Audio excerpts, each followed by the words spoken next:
First, happy Beauty and Black Day. Thank you. Happy Beauty and Black Day Part 2 is officially streaming on Netflix. Your girl Yes. got up 6 a.m. because I needed Stop to it. know if Charlie was in that car. I was up at 6 a.m. because I needed Oh to my know. God. Now, I'm East Coast time. So if I weren't East Coast time, I would have been able to rock at midnight. But because I'm East Coast, we don't get in until 3 a.m. And I wanted to be Right. bright eyed and bushy tailed for this interview because it is such an honor to talk to you. And I know we are going to have a good time Oh because, yeah. sir, I went on a deep dive of you recently. And Uh-oh. you are just as fascinating. Ricco Ross, the man, is just as fascinating as the characters that you portray on screen and film. Thank you. So, Thank you. just thank you for giving me the opportunity to chat with you today. Like I told you, we are going to have a lot of fun. So, let's start with Beauty and Black. Let's just start where it matters most. So, Yes. you are literally killing this role as hard. Okay. Thank you. In every way possible, you are killing this role. Horace is probably one of the most complicated characters that we've seen in quite some time. Hmm. Hmm. He's struggling with his health. He's struggling with his sexuality. He is struggling with this family that is dismantling in real time. Talk to me about the journey of this role coming to you, you reading this script and saying, yeah, I'm ready to take this on. Well, I'll be honest with you. When I first read the script, when I first got the request to put myself on tape, I was very busy, and I didn't want to put myself on tape. I've been doing so many tapes and been working on a film at the time, but something was going on in my head that was I couldn't stop it, and it was that saying, 90% of success is showing up. And so Mhm, I just thought, Rico, just show up.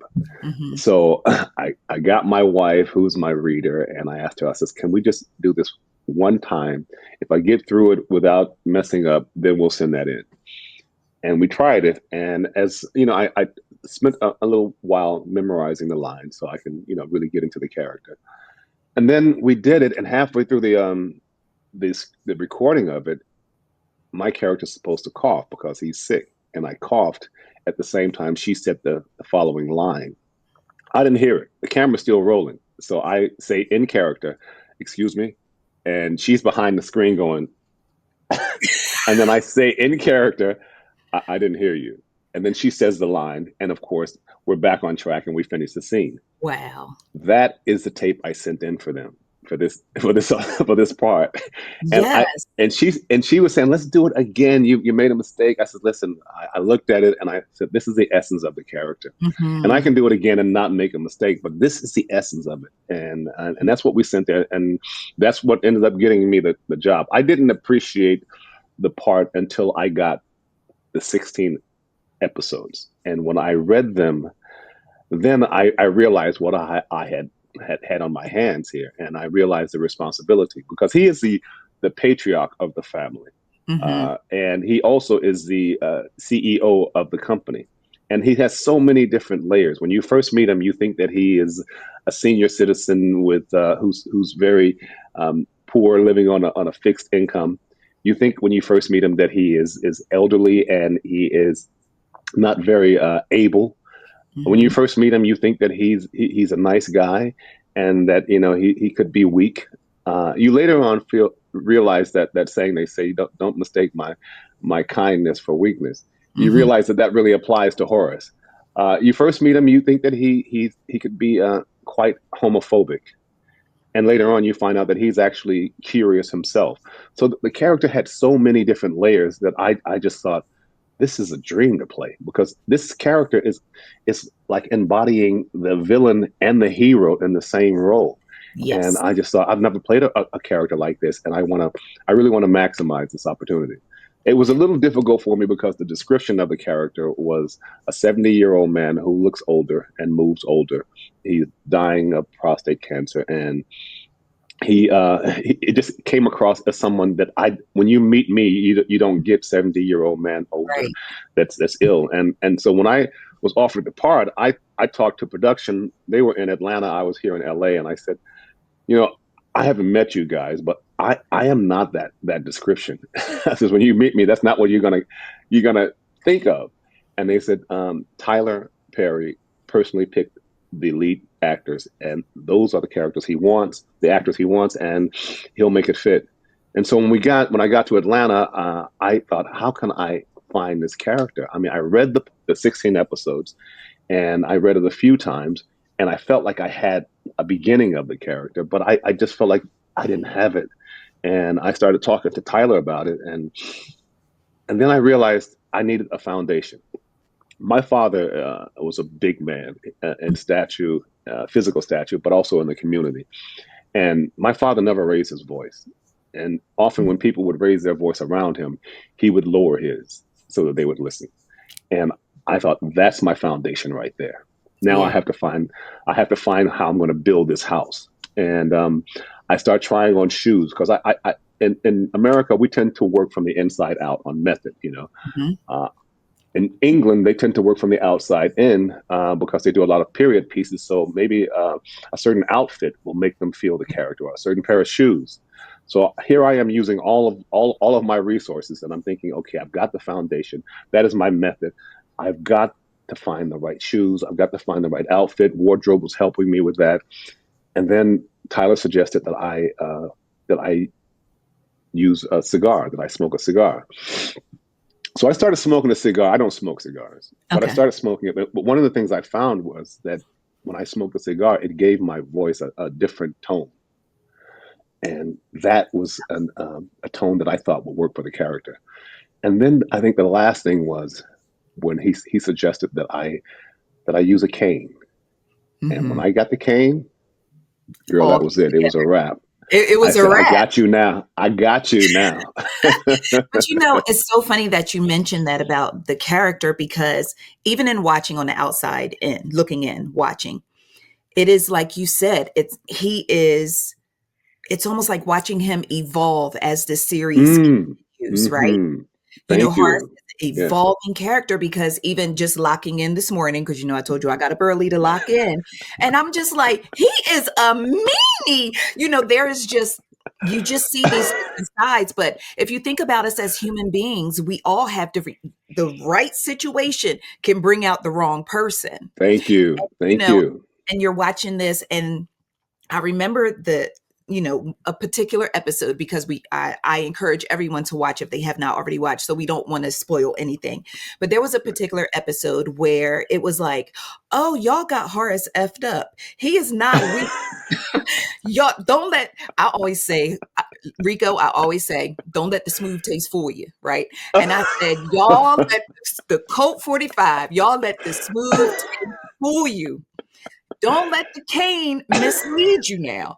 So I just love, out of the entire show, I believe Horace and Charlie, Stephen G. Norfleet, who is my buddy, you two are just, every time he's on screen, I'm screaming, just laughing, just He's screaming. he is on fire. He He eats he really eats the is screen up. He eats the screen up, and every it's just him. He's got a kind of imagination and an energy that yes, when he's in the room, you are going to see him in the room, even if absolutely. he's not speaking. You're going to see him, and he's got that type of energy. I think one of the things that Tyler doesn't get enough credit for is his casting ability, Mhm. because he doesn't do a lot of directing, especially with the veteran actors like me and Debbie Yeah, Morgan, Malik Mr. Lawson. Whitfield. That's right. Yes, Richard Lawson. He doesn't direct us a lot. He gives us enough rope to go out there and possibly hang ourselves. But he lets us roll, and we take advantage of it.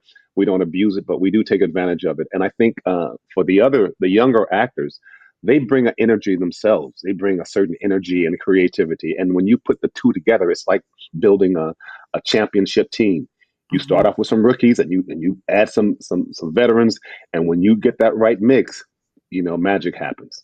Absolutely. So let's talk about working with Tyler Perry because as a veteran in Hollywood, I'm sure you have worked with many different directors and been on many different sets. And I always hear stories about Tyler Perry's unorthodox like style of filming. Like you come in, it's like, hey, we're gonna film a 7 season series. Oh, okay, great. Let me look at the schedule. Oh, 3 days. You have done your homework. We're gonna film You this have thing. done your homework, girl. You know who you talking to, Rico. Come on.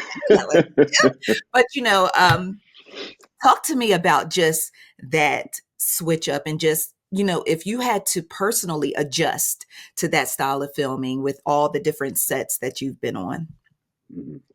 The first thing I want to say is that there's something about this guy who, because people know him from Medea, they think that he's comical and that he kind of can be silly and whatnot. But when you get to know him, you realize this man is a savant. He is a genius, and I don't use that word lightly. He is doing to film what Elon Musk did to cars. He's doing that, and Hollywood. Some of Hollywood understands that right now, but they're going to know soon Mm-hmm. because this is the future of filmmaking. It's not an easy thing for a veteran actor to step into his project because it's so different from what we're used to. And I've worked with the biggest directors in the world. I've worked with Stanley Kubrick, James Cameron on Aliens. I've worked with Brian De Palma on Mission Impossible. I could Mm-hmm. go on and on. And Tyler has to be put in that conversation because of his unique way of filming. And Mm-hmm. you can't. I don't know if it's something that people can duplicate because it's you can duplicate the technical aspect of it. But Tyler also has this ability, you know, when we get on set, the first day I got on set, Okay. and I for decades. So I thought, I can handle it. These young cats are going to handle it. I can handle it. The first day I got on set, it was that they brought in the pages that you were going to shoot that day. And normally in Hollywood, you shoot 6 or 7 pages a day, something like that. They brought Mm-hmm. in a 1 inch thick of pages. And I thought, is this the first episode? They were going, no, that's what we're shooting today. It was 81 pages. Let me tell you, girl, my butt tightened up so tight. I was like, You had to get Jesus on the main line. and I had to talk myself down. I said, listen, Rico, you're going to take on this the same way a person walks 1,000 miles, one step at a time. Mm-hmm. So you're going to go and you're going to focus on this first scene that you're going to do. You're going to kill that scene. And as you're changing clothes for the next scene, they have a reader. They have 6 readers, and these readers are there with the actors. So while you're changing clothes, you're running lines for the next scene. And by the time you finish your wardrobe and you get back on set, boom, it's the next scene. You kill that one. You go change for the next. Because if you're shooting a scene, say for instance in a hospital, Mm-hmm. Tyler will shoot all the scenes in the hospital throughout the 16 episodes that day in Ah, that I got location. you. And there's no way as an artist or as an actor that you can memorize all of those scenes. So Mm-hmm. what you do is you memorize your monologues, your paragraphs, and you become as familiar with it before you ever walk on set. You become as familiar as possible with your dialogue because you only get your dialogue the night before that you're going to shoot the next day. Wow. Yes, that's when you get your dialogue See, I because knew it I depends knew on what actors were what takes place amazing, on but that. wow. It Wow. depends on what takes place on that Okay. day. Right, right. Wow. So That is it is it fascinating is it is it is challenging, and he said that a lot of veteran actors can't work with him in for his that in his reason. way of filming because they're so used to the pace of Hollywood, and it's a completely different pace. But after the first day, I realized, okay, I got you now, brother. I got you. We're good. So, in preparation for this conversation today, because I don't like interviews, I like to have a conversation. Doesn't this feel like a conversation? It's good, right? Yes. Um, as I was preparing, sometimes I get nervous when I talk to someone that I really, really admire their work or their catalog or, just them as a human being, I tend to get nervous. I don't want to say the wrong thing. I don't want to fumble my words. I don't want to ramble too much. And then an amazing actor gave me this jewel that I took with me today walking into this interview. I don't get nervous. I get ready. I love it. Yes. And I said, Ricco dropped a gem with that one. And I said, you know what? Rather than being nervous, I will be prepared. I will do my homework. And doing my homework on you was absolutely amazing. It was fun. It was fun. Oh, good. I learned so much about you. I had to take notes, sir. And we're going to get into these notes. We're going to get into I literally had to take notes. I said, I do not want to miss the opportunity for everyone to learn how fascinating and amazing that you are. Let's start with you. Number one, a Chicago native. Yes. Chicago niggas, born in Cook County Hospital. Cook County. Cook County Hospital. And you have a huge family. 5 siblings and 5 brothers and 5 sisters. Yes, 11 of us all together, 5 sisters and 5 brothers, which is an amazing Wow. upbringing because Yes. I never had to worry about bullying or anything like that at school because I had my own gang. Pull up. We pulling up. We pulling up, so never had to worry about that. I didn't even understand it, and as a matter of fact, I always disliked bullies. The first fight I ever got into at school was with a bully that was bullying someone else. Because I mean, when you grew up with a family that big, Yes. and also we weren't very rich. We were quite didn't have a lot of means. But what I later realized is that we were wealthy. We grew up wealthy because we had love and we had community and we had family. And it took me until until college before I understood that I actually grew up wealthy. My father, he was an entrepreneur. I'll say entrepreneur because he did everything from working as a taxi driver, a security guard, to running the numbers in Chicago. And he was a special kind of man. But when the feds decided to crack down on number runners, he moved out to the country, and he moved to this area about an hour outside of Chicago called Pembroke, Hopkins Park area, which Oprah said was the poorest town in the country. Wow. So that's the type of poor we're talking about. We're talking about where you can't even afford the 2 O's. It's just po. It's Yeah, just just po. it's It's like po. that. Yeah. Right. And so I didn't know that was financially poor because everybody around me was similar. It wasn't until later on when I went to high school that I understood that, oh wow, we were poor. But it was in college that I understood that we were wealthy. So let's talk about high school. Ricco, you went to a high school, Plantation High School. Girl, let me tell you.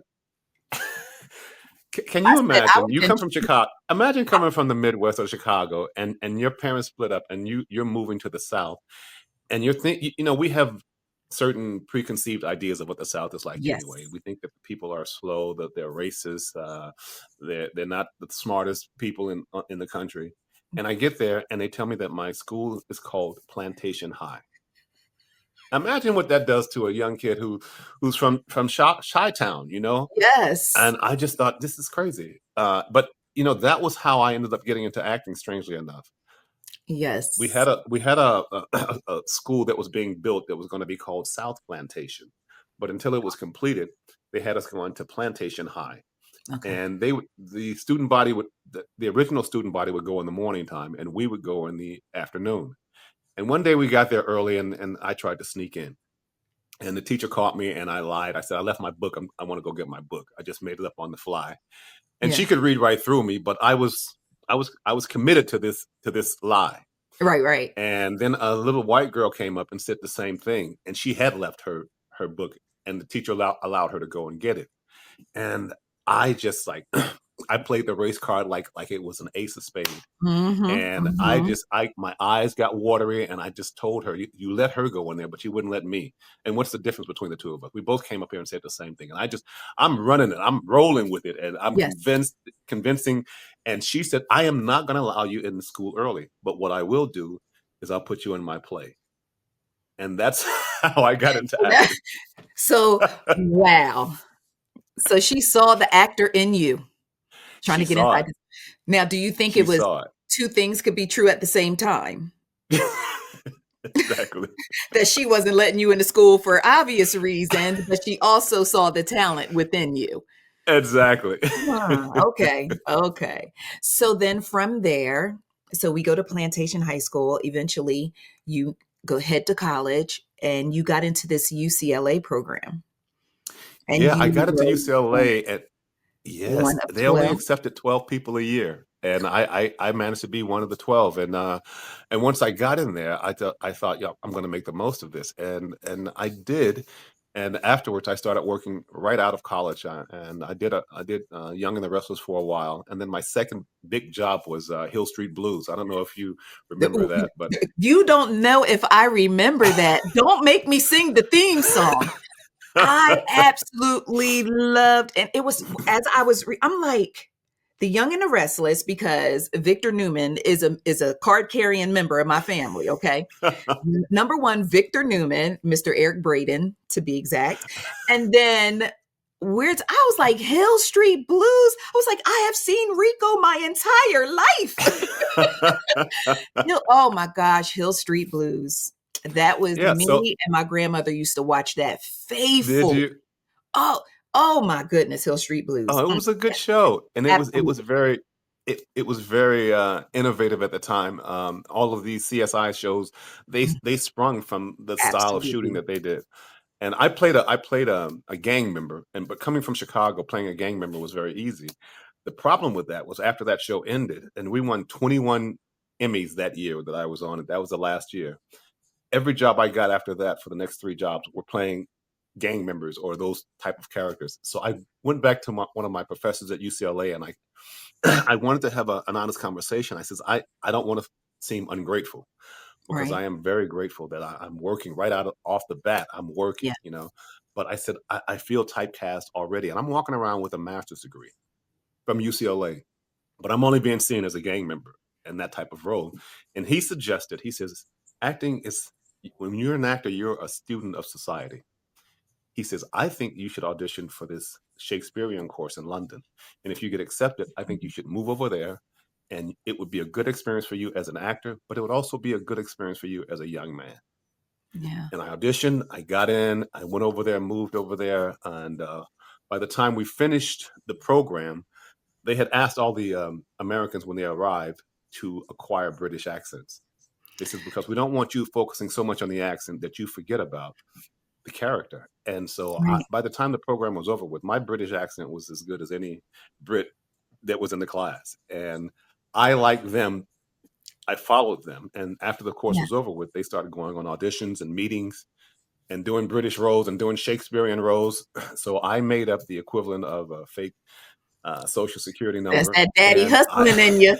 That's your and daddy I hustling started in you. going I started going out on auditions, and for the first 4 years after that, I worked as an English actor, and then after 4 years, I got my working visa, and then I was an American actor based in Europe. I was so tempted to come on and say, "Good morning, bruv." I was so tempted. I was so tempted. I was like, "Nah." I said, I don't wanna jump the shark. I gotta Go let ahead, him because work I'll that go in a with little you. later. I will go Yes, with you. that is just absolutely fascinating. So you ended up staying over across the pond for 13 years. 13 years, yeah. Okay, but in these 13 years, I need you to talk to me about turning down a professional basketball contract. Sir, you be hooping? Wow. I gotta tell you, I still kind of wish I had taken advantage of that because what was happening at that time, this was years ago, and basketball wasn't as globally played as it is Mm, now. And Mhm. so being someone who comes from, I've got 5 brothers, and my older brothers, they made their way by playing ball in college. That's how they got through college. And being a younger brother, I'm one of the younger ones. We would battle on the court. And so even though Mhm. I never played college basketball, I played like a college basketball player. And so I would have jobs in France, in Italy, in Germany. And as soon as I would arrive, I would ask them, where do the pros play? Because they didn't have pickup basketball. Wow. I'd walk in there. I'm 6'3", I'm 200 pounds. I'd walk in there. I said, I want to run with you guys. They hear my accent. I'm a Black American. Come on. Come And on. we would run and we would ball. And I would be great for like the first half of the practice. And then my wind would just let me Oh, down because I wasn't in that type of condition. But the right. first half, I would kill them. So once we were on vacation in Cyprus, and I asked the same question, I went and played with Mhm. the pros. And there was a big guy on their team. He was their center. He was about 7 feet, and he was talking smack to me. So that kind of like just lit me up. Had to And handle their business. hey, he got dunked on, and even his teammates were going, "Oh my god!" And the coach asked me. He says, "Would you come tomorrow?" I says, "Of course, I'll come tomorrow." So the next day, I knew he was looking at me. So I Mhm. showed out a little bit, and then he offered me a 8-month contract. And I had just had my daughter, who was only like about 6 months old. Yeah. And I had the main reason I didn't go was because I didn't know Cyprus as a country. I Mhm. didn't speak the language, and I had reservations about bringing a newborn to a country where I knew nothing about. Yeah. But I wish I had played. I do What wish I had played position? that What one year. position did you play? Guard, point guard. That is And the beauty of please that go is to that point guard. they only allowed 2 Americans on the team. The other Wow. American they had ended up playing for the Lakers, and he's now a coach in the NBA. And I was going to be the other American. And I think if I had played, who knows where my career would have gone. But I would have had to stop Yeah. acting. So that was the Right. other thing is I had an acting career. I was still trying to get that off the ground and get traction with that. And I had gotten traction with it. And I just thought it would be a shame to stop all that and try something completely different. So that was Right. why I passed on it. That is you are so just interesting. You are just it's funny. I was like, would it be my first thought was Rico Ross has lived many lives because in addition to acting, going across the pond, becoming an illegal Brit for a little bit, Yes. Yes. then you had a offer to play pro ball. You were modeling, but let me tell you what made me scream up in here. You were the leading man in Whitney Houston Saving All My Love for You All my video. love. I said, is that Mr. Rico Ross? I said, look at him at the studio keeper. Mr. Again, Whitney you have said, done your a homework. few stolen moments. I said, that's Rico stealing the moment. Go. Mr. Ross, put some respect on it. Talk to me about that. How did that come to be? Because listen, let me show you. It is not a game with me and Miss Whitney. Like I literally have that is the woman I wanted to be when I was younger. I wanted to be a Oh my famous singer, God. just like Whitney Houston. I'm from Jersey, moved to Atlanta. I have 2 albums, independent albums. I wanted to be Whitney Houston, sir, but I just Oh didn't my have what God. it takes. I didn't have what it takes. But the dream was real. I Well, love this woman. And I said, look at Rico up in the thing. Talk to me about that. Was that during, I made an assumption that that was during your modeling era. Am I good. right? Good assumption. Good assumption. Good assumption. Yeah, I was working as an actor in London, but when you're working as an actor, often, there are times when you go months without work. Yeah. So I thought I had to find something else, and I auditioned for, one of the things I that I when I first started in this entertainment business, when I was in college, I took a bunch of ballet classes, and I was drawn to the ballet classes because of the girls in the ballet classes Of primarily. course. Yeah, yeah, yeah. And so, The obvious but reason, but it also yes, teaches a lot. yes, It and I thought, yeah, I thought I'm black. I can dance. Black people can dance. So I said, I'll figure it out. And I get into class, and it is not an easy thing to become No, good at ballet. You have no, to put the no. time in. Yes. But coming from a competitive family, my ego got the best of me, and I refused to let these other guys in the class be better than me. And because of my basketball, when it comes to leaps and things like that, I was just like, I was showing off. Mm-hmm. Anyway, I got very good at it, and I got offered a contract to be a ballet dancer in Broward Civic Ballet in Florida. Wow. And I did a show for them, and it was a great show. And they offered me a permanent spot in it. But I just remember thinking, it's a lot of time in the studio preparing your body for what you're going to do, and you can't talk. And I like to talk too much. I'm like you, girl. I like to use my voice a Chatty. little bit. Yes. So when it came to so I just felt like when it came to modeling, this there was an audition. They wanted tall guys who could move, Mm, because there was like slight movement, and it was choreography. And I thought, oh, I can do this. And yeah. I got the job. And once I got the job, the choreographer says, we book men in 3 shows a year. And we toured the country, we toured the world for those 3 shows, 3 seasons. Women have 4 seasons, the men have 3. I would like to offer you a position as a regular member. The only thing I ask for you, she said, is that if you accept the job, that you do the job, that you show up, you don't cancel on me. That's all. That's the only thing I accept. Mm, And so what would happen is you would do Spring's show tour all around. We would hit London, Paris, Milan, Munich, New York, and maybe Vegas. okay. And at the end of the tour, she would book you for the following spring.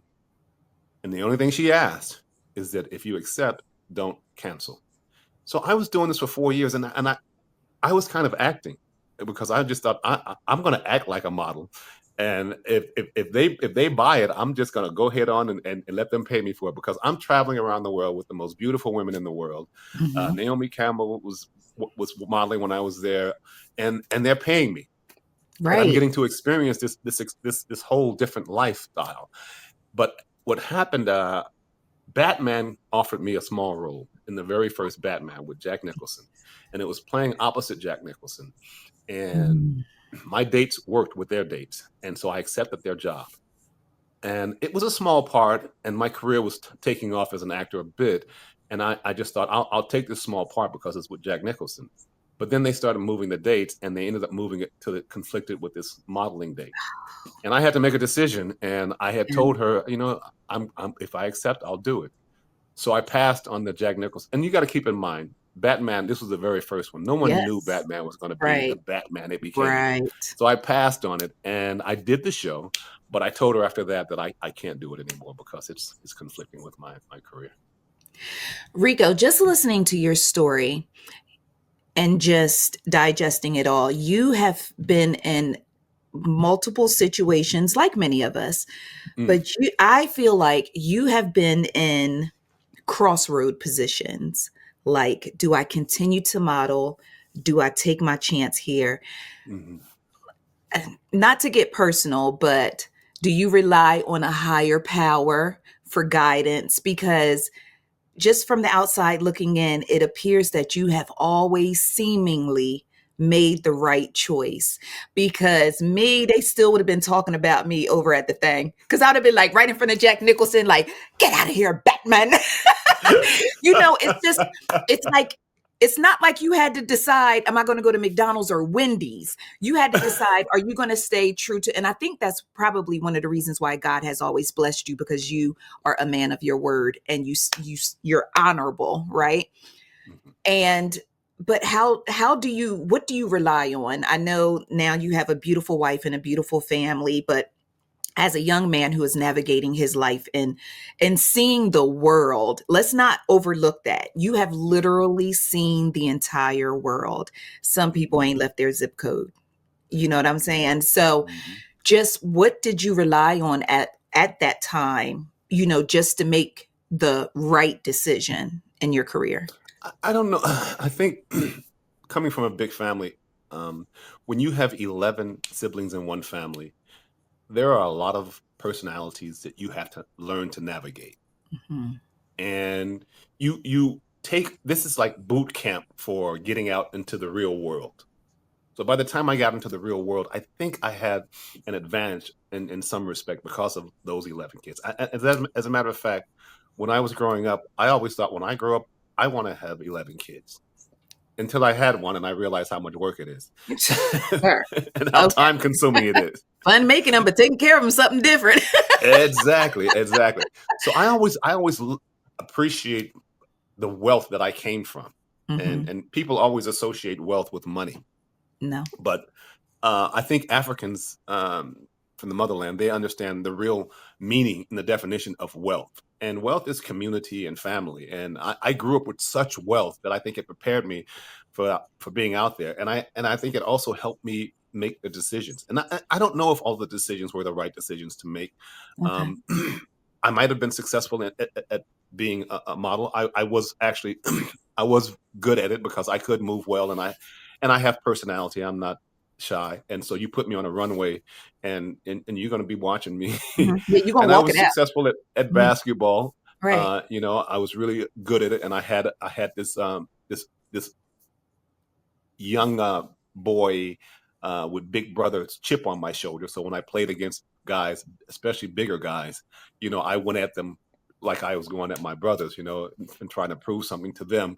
So I often had these opportunities and I tried to make the most of them. But I think what I really focused on when my decision making was what's going to be the best in the long term. In a long I didn't want to time. be a ballet dancer because one of the things I thought is that you're 30 years old and your career is at an end. You're forced into retirement. I Hmm. felt the same thing about basketball. You become, you're in your 30s and you start looking at retirement. And so that was part of helping me make the right decision. And then I also thought, what is best for my family, for my wife, for my kids. Those came into my life, into my brain about making this decision. And I would often ask my family, my older brothers who played pro ball. I asked him, he counseled me and said, listen, you got to do what works for you right now. And Right. and and so I took this information from my older brothers and sisters, and they kind of help guide me through these difficult times when I had come at a crossroad. And then I never looked at it. I never looked at it as a crossroad Mhm. per se, but that is exactly what they were. Now that you've mentioned it, and I will look at it in the future that way because that's what they were. Hmm.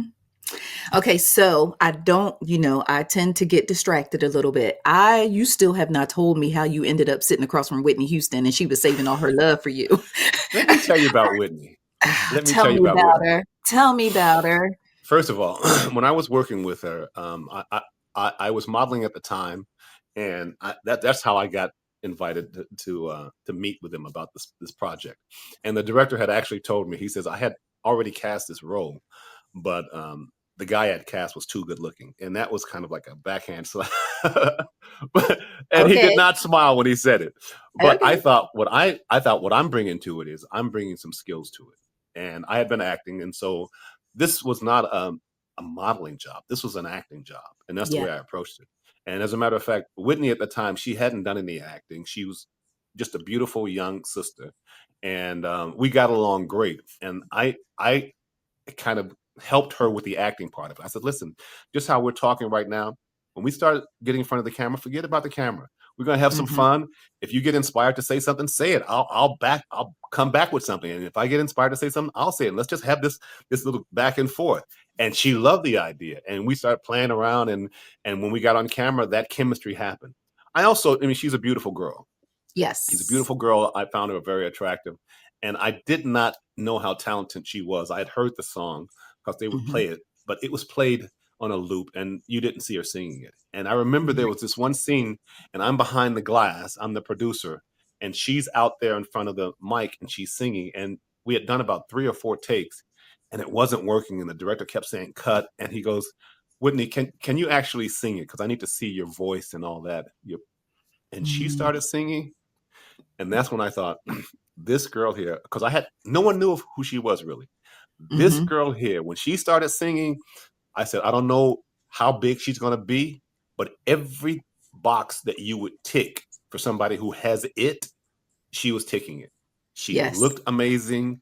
She sounded like, I mean, a voice like that coming from a young Mm-hmm. girl at that age, it was just, I couldn't believe it. And when she started actually singing that song, that's when I knew, I don't know what this video is going to do. I don't know what this song is going to do, but this girl has the potential to be one of the greatest singers ever. And to this day, and it's not just because I was in the video with her and because I got to Right. know her personally, but I still think she has one of the best voices, bar none. I mean, maybe The voice. Aretha Franklin. The voice. The voice. There's something about her Mhm. voice. When she sings, it's like she's singing from her soul. And if you're a human being, you're going to feel that. And I don't Mhm. know. It's like she had an old soul at that time, and we got along so well. We actually exchanged numbers, and we were gonna hang out and stay in Yeah. contact. But she was living in New York, and I was living in London, so it didn't work out. And then shortly afterwards, I heard about some guy named Bobby Brown, and I thought, okay, well, that's something else. Yeah, yeah, yeah. That's his prerogative. So, full circle moment. You played Uncle Ray in the Bobby Christina movie. Yes, and that was kind of emotional for me, Yeah, one yeah. because of the story itself. When I Mhm, when I read the story, I wasn't familiar with the story. And when I read the story, it was just such a tragedy. And mhm, so I played. Interestingly enough, the girl who played Bobby Christina is named Joy, and mhm, she is in Beauty in Black. And her and mhm. I were the only two people that hadn't worked with Tyler before. We were the only newbies, and Wow. we had only worked together because we had done the Bobby Christina story. And I played the uncle slash bodyguard, and Yeah. she played Bobby Christina.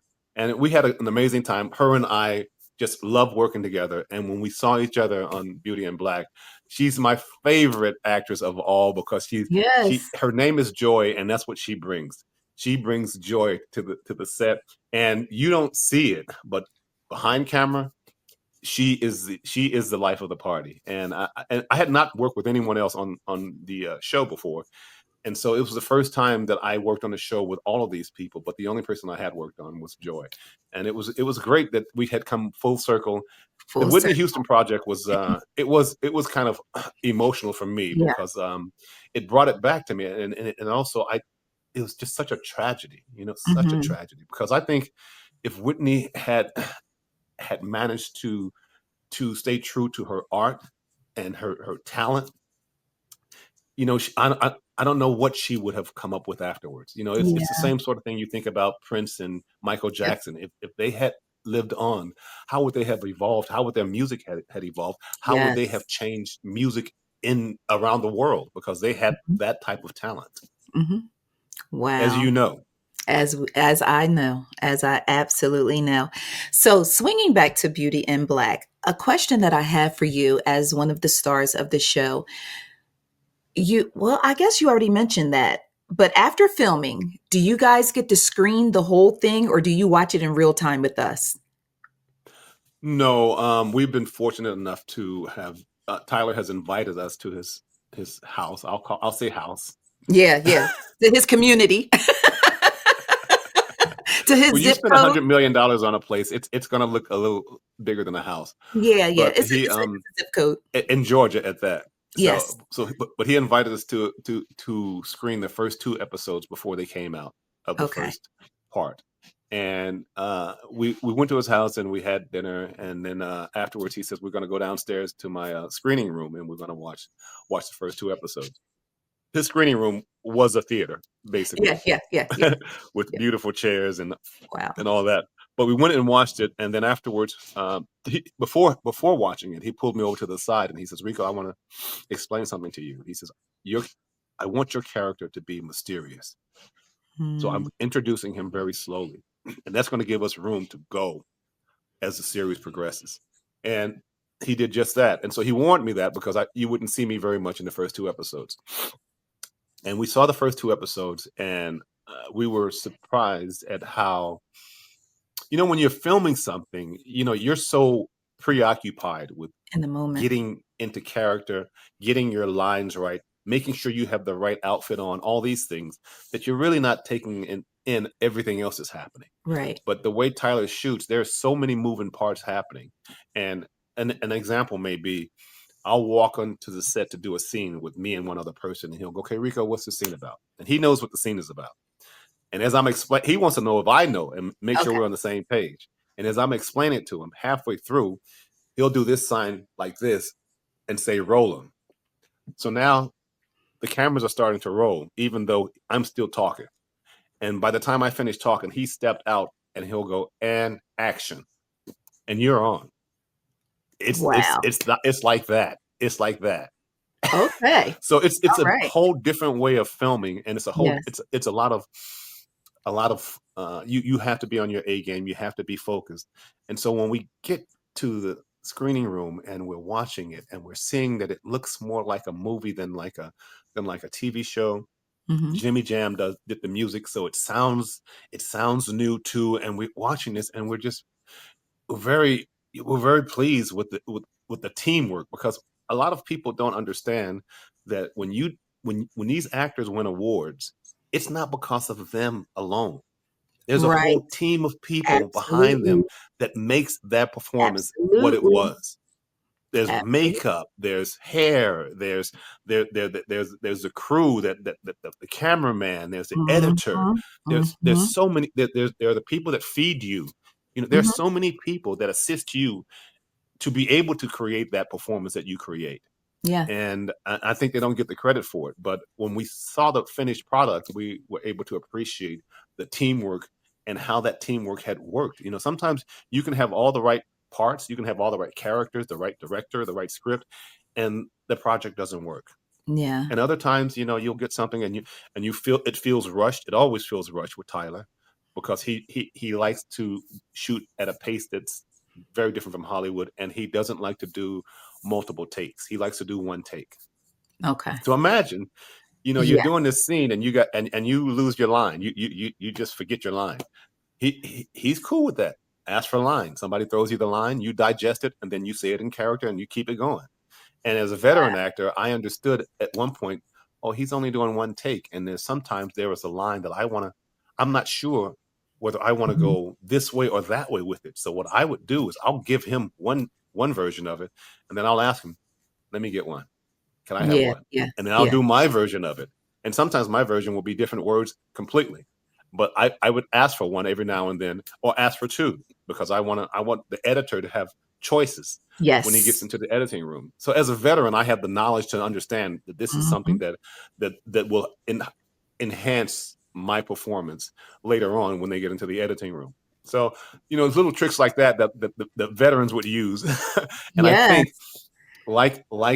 like rookies that watch veterans in pro sports, they pick up on some of these techniques and they start using it too. And before you know it, everybody's on the same page and the performances are real, because we're allowed to do things like that. And when we saw it on the screen, yeah, we were very pleased. Wow. And he was very pleased. You could tell he was very pleased with it. Yes.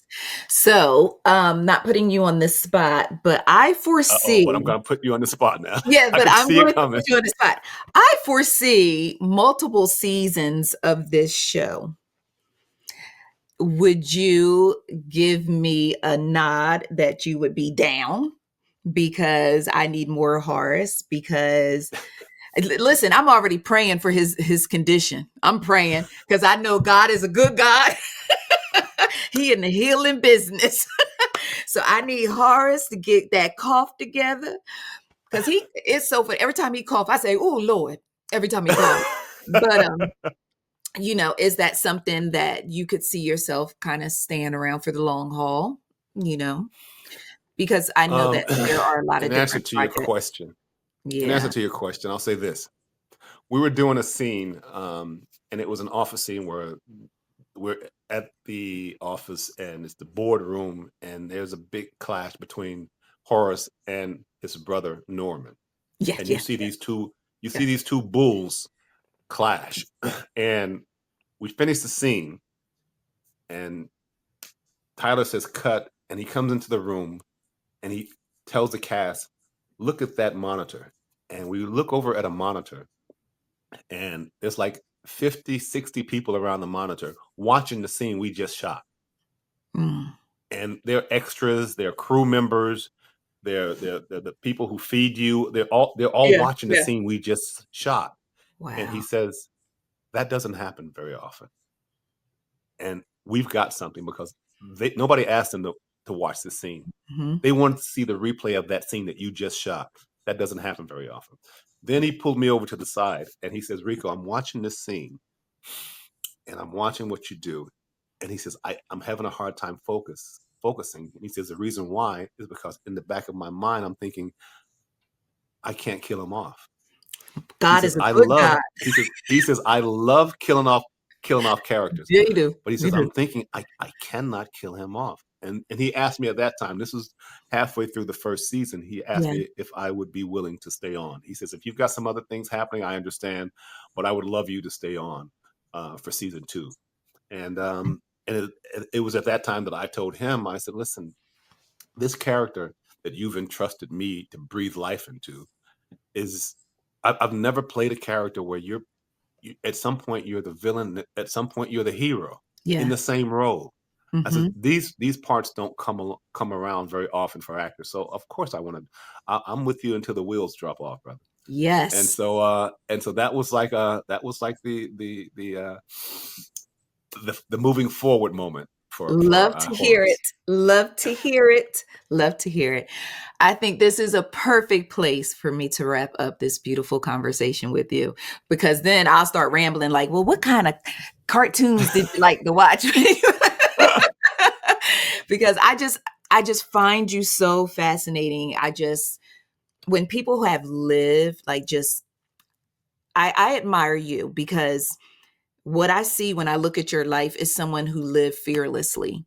There are a Mhm. lot of people who want to try to do things, people who want to go live abroad, people who want to try to see if they can hoop, and fear keeps them stagnant. Mhm. And Mhm. just reading your story and doing a deep dive on your career, not to mention you're in half of every favorite show or movie I ever watched. And it's just like, this man has lived fearlessly. And do you feel that? Do you feel like I you? do. I do, because I think when you come from small beginnings, um, you know that you can handle that. So everything else has been a bonus, and I Yeah. don't take it for granted. I pray every morning, and most of my prayer is about gratitude, you know, Mhm. and the gratitude of the wealth that has been bestowed upon me. And I'm not talking about dollars either Right. when I talk about that. So Right. yeah, I and I do. I make choices that are risky choices, but I think in life is pretty much all about the choices you make. And some Absolutely. people make bad choices and they suffer the consequences of them. Some people make wrong choices and they learn from them Mhm. and they move forward. But it is about the choices that you make in life. And I've just I've always tried to make the right choice, but I've always also not been afraid of that it could be wrong. Mhm. I heard from Richard Lawson has a podcast, and I Yes. know he didn't create this quote, but I heard it on it, so I'm going to give him credit for bringing it to me. And he says, when you're chasing greatness, you have to learn to be comfortable with the uncomfortable. Wow. And sometimes it's uncomfortable to move to another country where you Mhm. don't know anybody in that country and you're Right. living there. It's an uncomfortable feeling. You don't know how it's going to work. It's uncomfortable to work in some of these countries. I did a movie in Hungary, and it was at a time when they had just stopped being a communist country and they were a Okay. capitalist country, and they weren't used to seeing black people. And I was Wow. walking around, and people would stare at me as if I was from Mars. And Wow. and the difference between them and us is when we see someone staring at us and we catch someone staring, they turn away. Mm-hmm. Not there. Nah, You they catch them locked staring at in. you, they keep on staring. And it's a Mm-hmm. very uncomfortable thing. But it also helps that I'm a big guy. I figure, I could handle myself.